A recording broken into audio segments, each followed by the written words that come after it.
Welcome to NBA Today on YouTube. This is your home for exclusive NBA news and information from your favorite insiders like these guys. Adrian, Wojnarowski, Zach Lowe, and yes, my friends, we are 2 weeks away from the start of the season, and James Harden is still a 76er. So, Woj, can you just take us inside the 76ers strategy right now?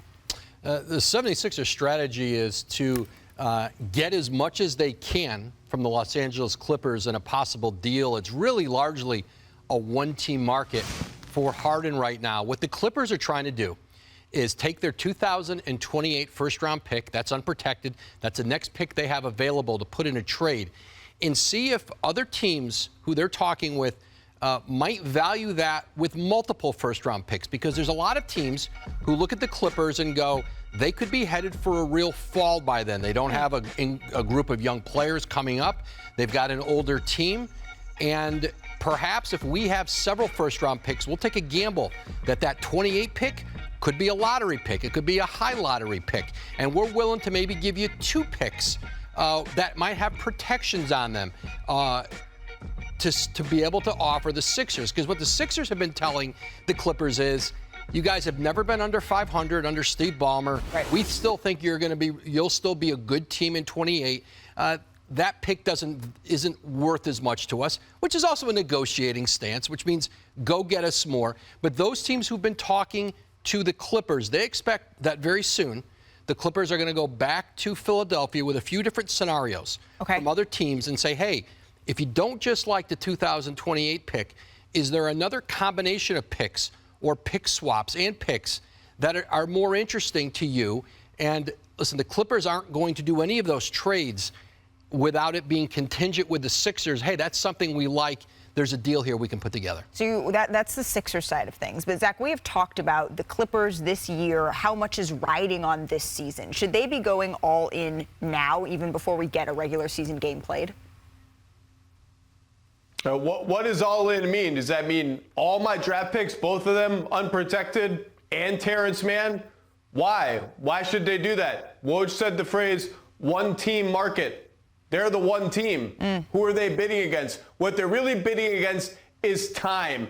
And they can take time to discover, hey, is our team stable enough that we can sniff around the market and say, hey, maybe Malcolm Brogdon shakes loose from Portland for less of a price than they're demanding for James Harden. And maybe that's enough for our team, even though he comes with his own health questions and injury history.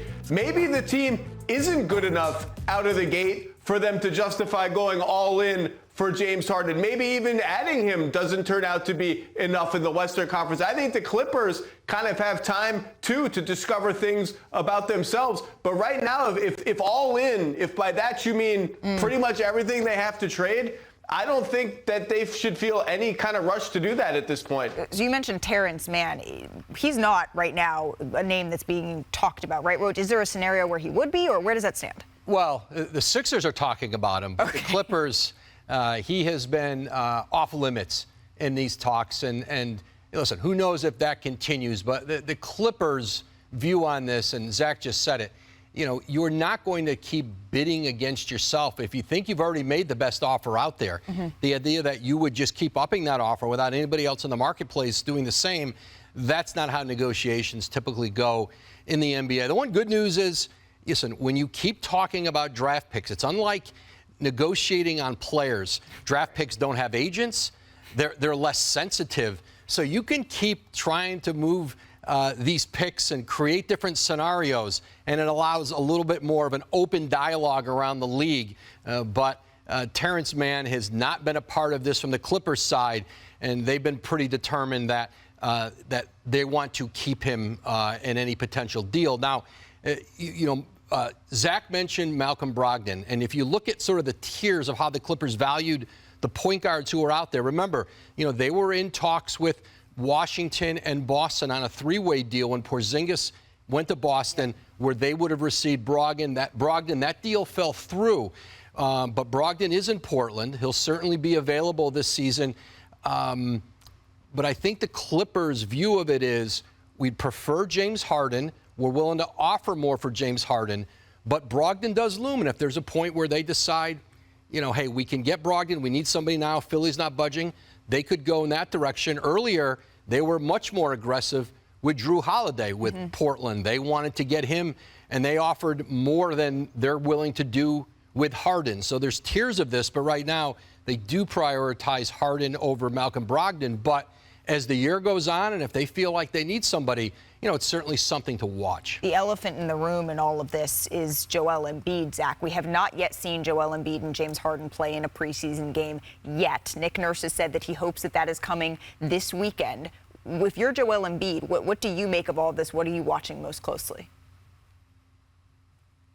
Man, if I'm Joel Embiid, I feel like I just want a week or two of my Sixers career where things are a little bit normal and stable, and I just don't seem to be able to get that. But if I'm him, look, I got to look in the mirror. If James Harden is a 0, if we just turn him in, if he's just banished and we can't trade for him and it just peters out like this, I don't think they're a contender as great as Tyrese Maxey has been. If they trade James Harden for stuff that isn't quite enough to flip into something that makes them into a contender, same thing. I feel like I've fallen behind in the arms race behind Milwaukee and Boston. And, at the end of this season, Daryl Morey has been talking about the promise of their cap space and how, maybe if this season doesn't go quite as planned, and we want to win this season, but maybe we just don't get there quite as planned. Well, we have this cap space to sign players X, Y, and Z, and we'll rebuild around Tyrese Maxey and Joel Embiid. That's a big if. I mean, Daryl Morey is as smart as they come. We just saw Drew Holiday, one of their potential targets, get traded to Boston. He may well sign an extension before he ever gets free agency. Do Kawhi Leonard and Paul George, if they even get the free agency, if they don't sign extensions, do they want to leave Los Angeles where they came voluntarily by their own choice 4 years ago? The free agency game is an uncertain one, and it's just a tough needle to thread for the Sixers trying to win right now, win tomorrow, and keep Joel Embiid happy the entire time. That's not easy. Last thing, really quick. Nick Nurse said he expects that James Harden and Joel Embiid are going to play in a preseason game as soon as this weekend. Zach, if that does not happen, what sort of alarm bells go off for you?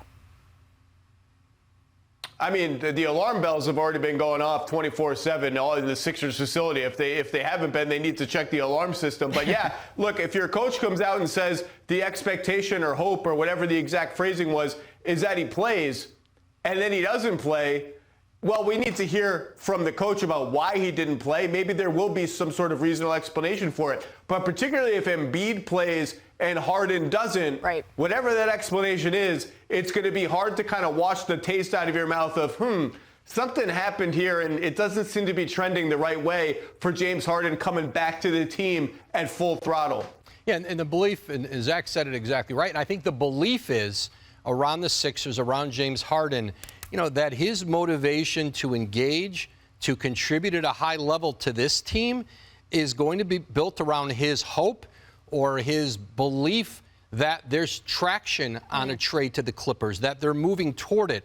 And I think if you're the Sixers, what you're really worried about is that sort of dead period where you feel like the two sides have kind of exhausted the conversation for now, and can they get James Harden, for a significant period to be bought into this team? Because if you're James Harden and you want to trade, if you're playing really well and the team's winning, are you pushing the Sixers closer to trading you? Or are you pushing the Sixers closer to going, hey, this is great, let's keep playing and try to win with you here? That's not what James Harden wants. Right, and that's the balance that he's going to have to try to strike. The next deadline in all of this is Monday when the Sixers face the Nets in preseason. Gentlemen, thank you so very much. You can watch us on NBA Today weekdays at 3 o'clock Eastern. Stay tuned to YouTube for more exclusive NBA Today content. We'll see you soon.